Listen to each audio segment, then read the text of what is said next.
C'est le journal sur Al24 News. Mesdames, Messieurs, bonsoir. Voici les titres de l'édition.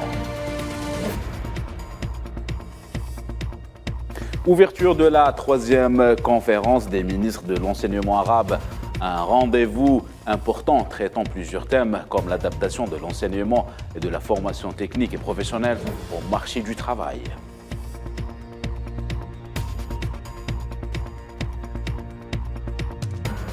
Dossier libyen, l'émissaire onusien Abdoulaye Batili appelle à l'organisation des élections dans le pays en 2023.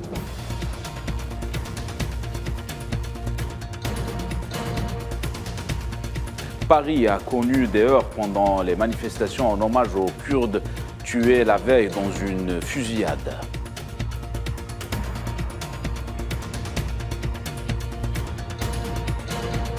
En Ukraine, de nouvelles frappes russes sur la ville de Kherson, causant 7 morts et 58 blessés.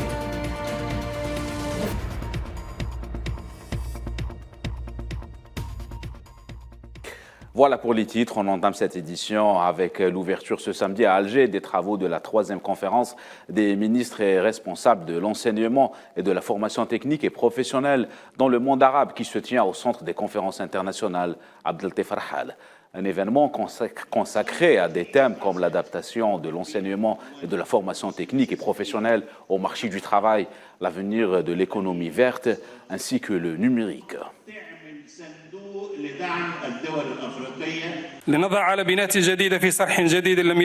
Il s'agit de mettre en place les nouveaux fondements d'un nouveau projet d'envergure selon la volonté de ces instigateurs et qui participent d'un effort de relance économique nationale et panarabe et de concentrer nos efforts sur le secteur de la formation professionnelle dans divers métiers afin d'aller vers une économie solide, forte et compétitive.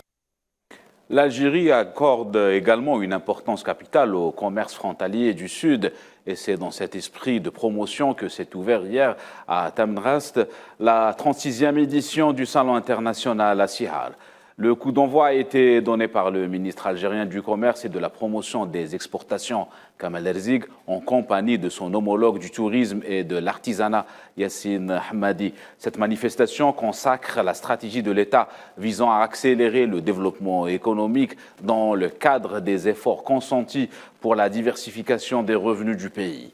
Kamal Erzig a d'ailleurs déclaré en marge de cet événement que l'Algérie a réalisé de plus de 6 milliards de dollars d'exportation hors hydrocarbures depuis le début de l'année novembre 2022. Actualité régionale, l'envoyé spécial du secrétaire général de l'ONU en Libye, Abdoulaye Batili, appelle à l'organisation des élections nationales dans le pays en 2023. Les membres du Conseil de sécurité ont par ailleurs exprimé par la mission des Nations Unies en Libye leur préoccupation face à la persistance de l'impasse politique dans le pays. Rappelons que les désaccords entre les institutions de l'État concernant notamment la loi électorale, les élections du 24 décembre 2021 ont été reportés.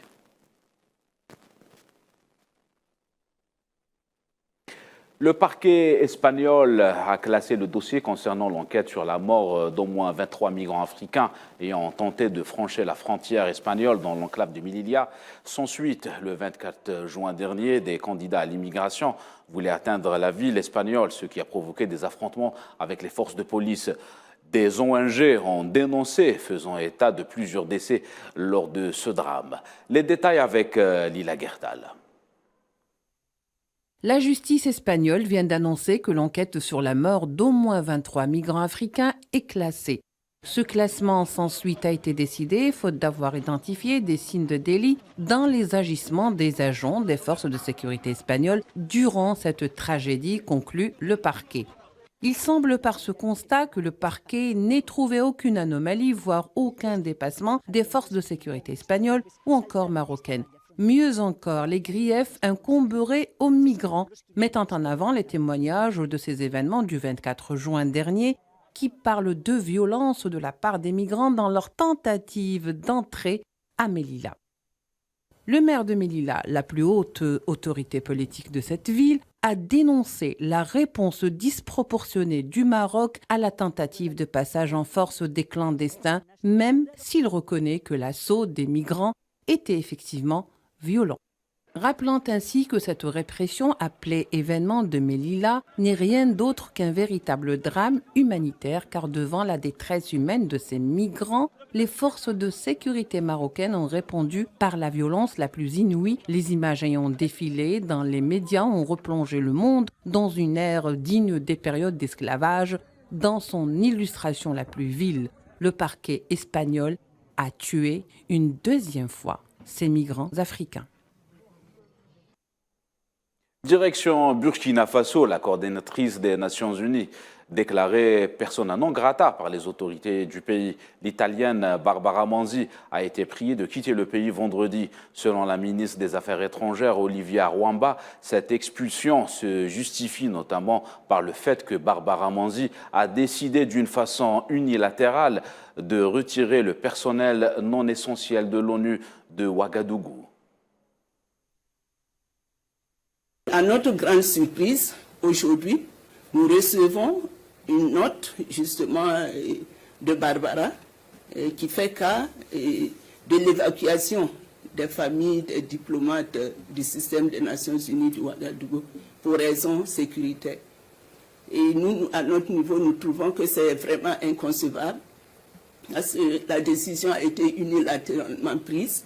Nous n'avons pas les éléments de preuve ou les indicateurs irrelatifs. Et le président Ibrahim Traoré a contacté le secrétaire général Guterres avant-hier et qui dit ne pas être au courant d'une telle décision. Nous vous le disions en titre, des incidents ont éclaté à Paris aujourd'hui entre la communauté kurde et les forces de l'ordre qui ont répliqué à un échange de projectiles par du gaz lacrymogène suite à la fusillade qui a ciblé un centre kurde dans la capitale française. À noter que la communauté kurde a qualifié cette attaque survenue vendredi de terroriste.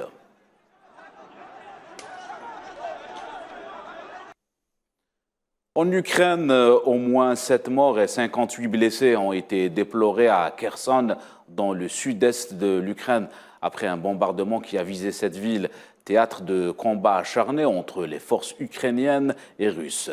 Les détails avec Safouane Ben Sabri. La bataille de Kherson fait rage.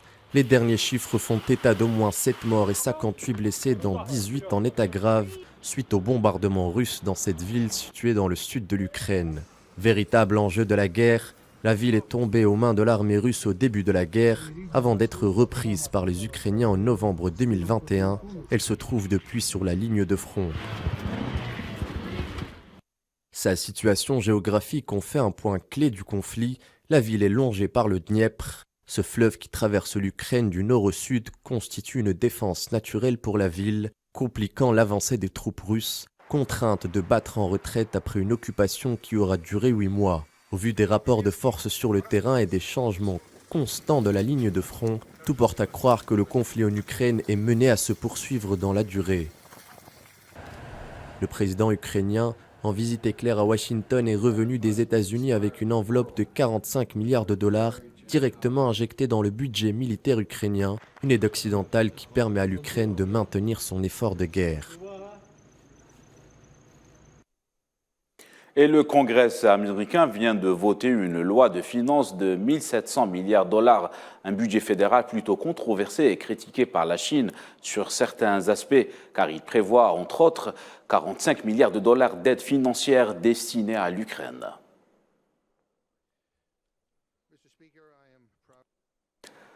Zoom à présent sur le secteur mondial de l'énergie. Les marchés pétroliers réagissent à la décision des pays occidentaux de plafonner le prix du brut russe. Une décision qui a poussé Moscou à revoir sa feuille de route en matière de production en annonçant une baisse dès 2023. Les détails avec Souhila Kilel. Effet miroir sur les marchés du brut depuis la décision annoncée par l'Europe de plafonner à 60 $ le prix d'achat du pétrole russe par voie maritime. Les cours ont en effet bondi vendredi, avant la clôture à la suite de la réponse de Moscou au plan de Bruxelles. La Russie envisagerait de réduire drastiquement son niveau de production de l'or noir jusqu'à moins 7% en 2023. Ce samedi, le baril était au plus haut depuis plus de 3 semaines. Le Brent de la mer du Nord, pour livraison en février, gagnait plus de 3,50 $ en milieu de journée et affichait un prix d'environ 85 $, soit une hausse de plus de 4%. La référence américaine du WTI restait quant à elle sur des gains de près de 2 $ le baril et flirtait avec les 80 $, soit plus de 2,5% de hausse.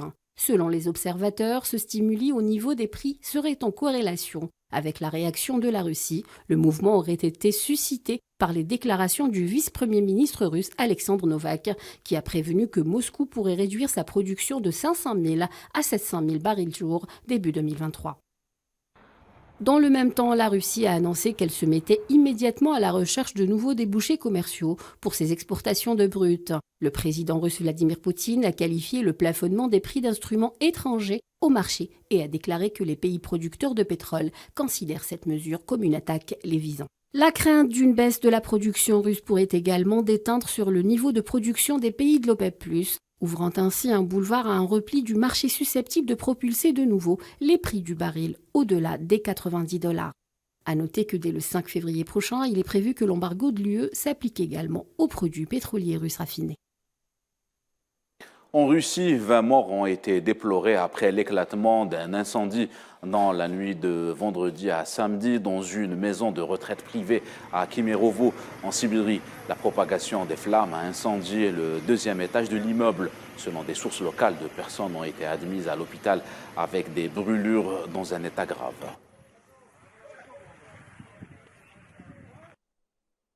Et les États-Unis, frappés de plein fouet par une gigantesque tempête hivernale, toute la côte nord est quasiment touchée. Les États du Massachusetts et de New York sont particulièrement impactés, notamment à la suite du blocage de certaines routes. À noter également que les aéroports américains ont enregistré plus de 2500 vols annulés. Nous observons des vents incroyablement forts, dangereux et possiblement mortels, et à des tempêtes de neige aveuglantes qui frappent l'ouest de l'État de New York en temps réel. À Bethléem, en Palestine, des touristes et des pèlerins se rendent à la basilique de la Nativité, site religieux que les chrétiens considèrent comme le lieu de naissance de Jésus-Christ, alors que la ville se prépare aux célébrations du réveillon de Noël.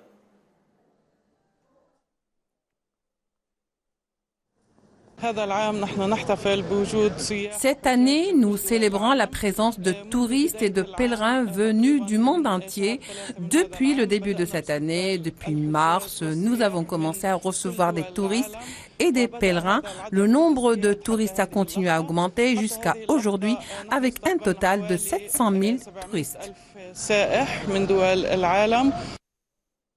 Sport cyclisme, la sélection nationale algérienne s'est adjugée l'or par équipe élite messieurs dans la course en ligne des championnats arabes 2022 disputés vendredi à Kalba aux Émirats arabes unis.